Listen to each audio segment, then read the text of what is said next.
Bismillahirrahmanirrahim. Assalamu alaikum, dear students. Welcome again to my channel, Biology with CB Ma'am. Today we are going to discuss the new topic of class 10 biology, the chapter 14. The topic is germination of seed. We have previously discussed about the structure of seed, and you can see the previous videos as well.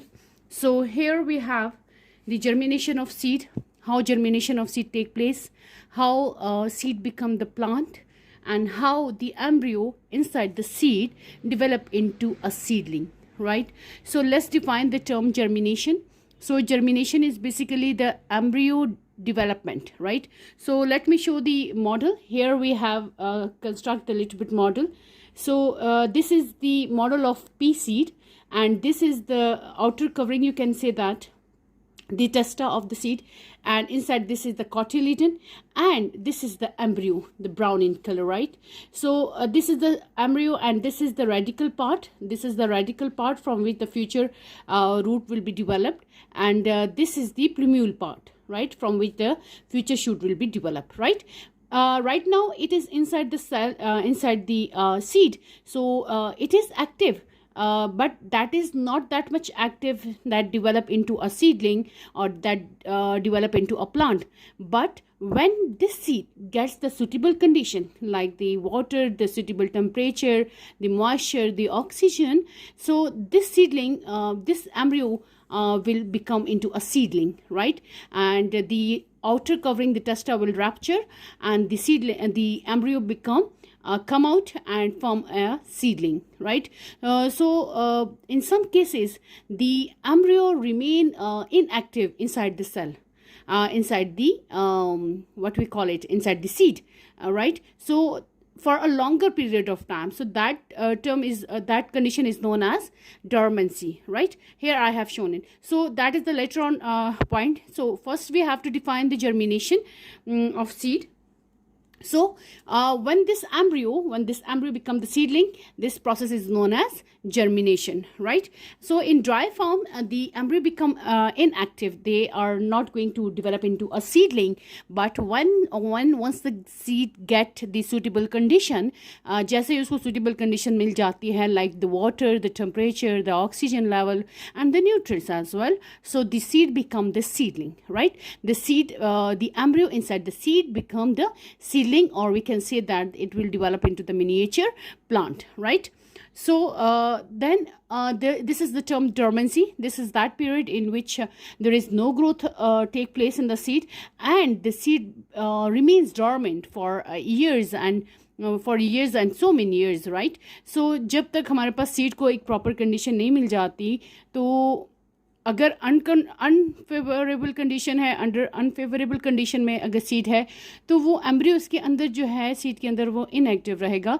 But once it get the suitable place, the suitable oxygen, the suitable water, the moisture, then हमारे पास जो seed coat है वो burst हो जाएगा, and जो है seedling उससे निकल आएगा. ठीक है.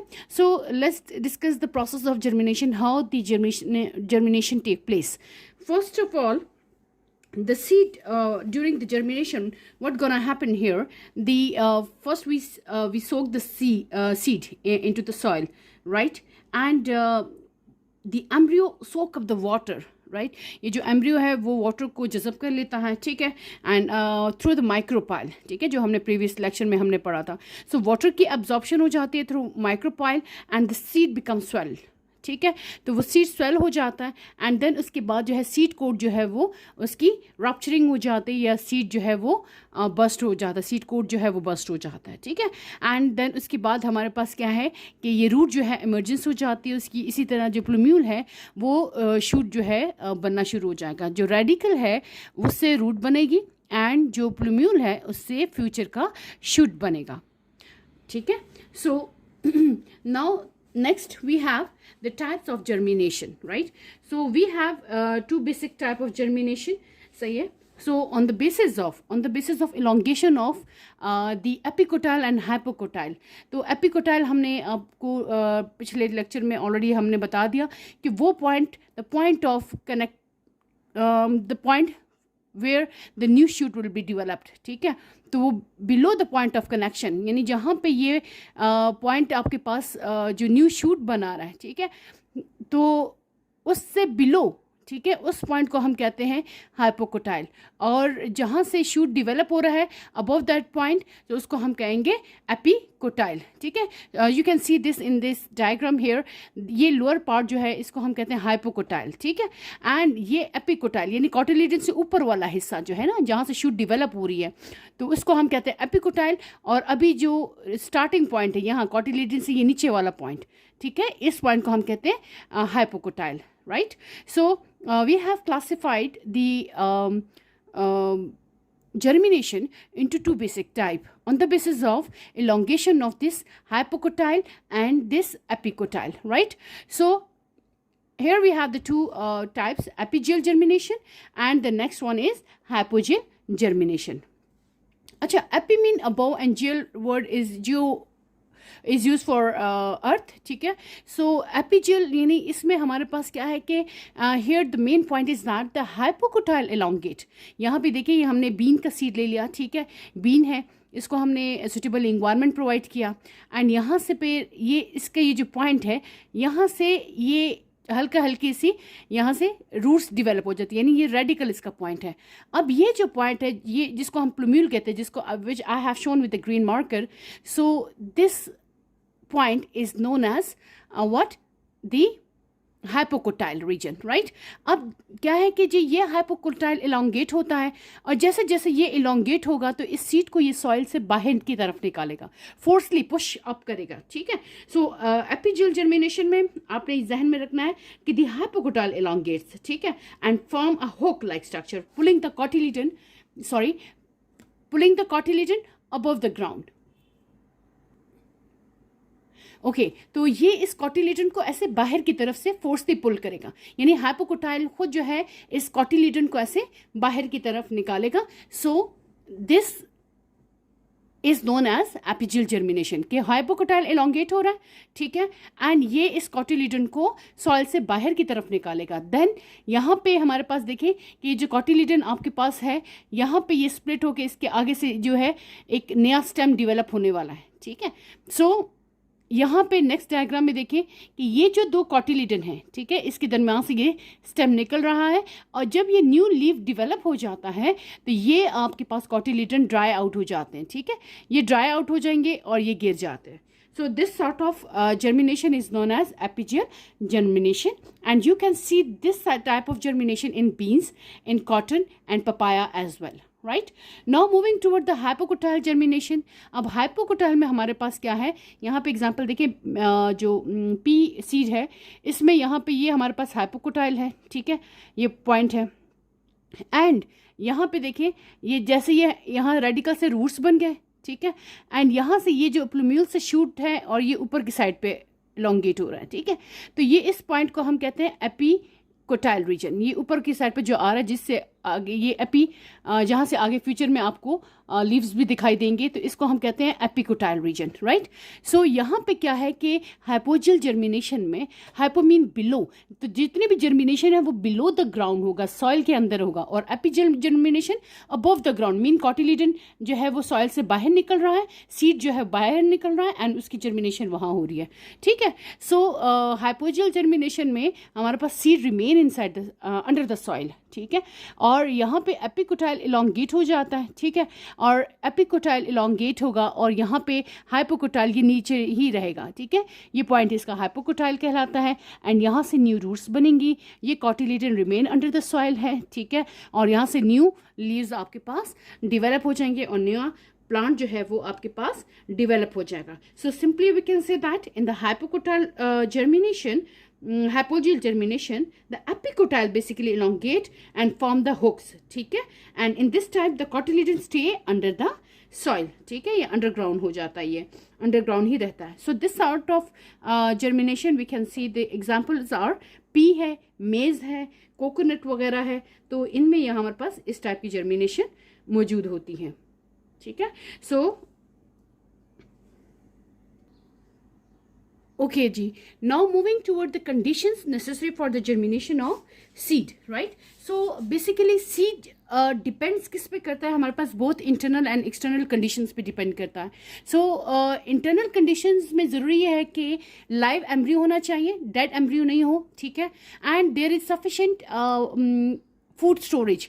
हमारे पास अगर सीड के अंदर सफिशिएंट फूड स्टोरेज मौजूद है देन सीड जो है वो इजीली जर्मिनेट हो सकता है, ठीक है, क्योंकि सीड को एंडोस्पर्म, सीड के अंदर सफिशिएंट एंडोस्पर्म होना चाहिए या फूड इतना स्टोर होना चाहिए कि सीड को जो है उसकी ग्रोथ में रोल प्ले कर सके. On the other hand we have the external conditions which includes the water, oxygen and temperature. So water, ये मॉइस्चर जो है हमारे पास जो है प्लांट जो है या सीड जो है उसको मॉइस्चर चाहिए ताकि सीड कोट बर्स्ट हो सके. द फर्स्ट हमारे पास फॉर एग्जांपल यहाँ पे अगर आपके पास ये सीड है, ठीक है, इसके ऊपर ये सीड कोट जो है ये बर्स्ट होगा तो इसके अंदर से जो लाइव एम्ब्रियो है वो निकलेगा, ठीक है. तो यहाँ पे माइक्रोपाइल एक ओपनिंग है जिसकी मदद से हमारे पास यहाँ पे जो वाटर जो है इम्बाइब होता है या एब्जॉर्ब होता है बाय द सीड, ठीक है, एंड देन जैसे ही वाटर की एब्जॉर्प्शन हो जाती है तो सीड बिकम स्वेल अप, ठीक है. तो स्वेल होके हमारे पास ये सीड कोट जो है ये टूट जाता है एंड इसके अंदर जो है मिनिएचर जो प्लांट है वो जो है बाहर की साइड पे अलोंग विद द कॉटिलीडन ऐसे निकल आता है, ठीक है. सो वाटर हमारे पास यहाँ पे अगर नहीं है, फॉर एग्जांपल सम कंडीशंस में हमारे पास वाटर का कंटेंट जो है लो है, ठीक है, तो वहाँ पे जर्मिनेशन नहीं होगी जब तक सीड कोट बर्स्ट नहीं होगा. तो सीड कोट को बर्स्ट करने के लिए हमें वाटर की रिक्वायरमेंट है, ठीक है.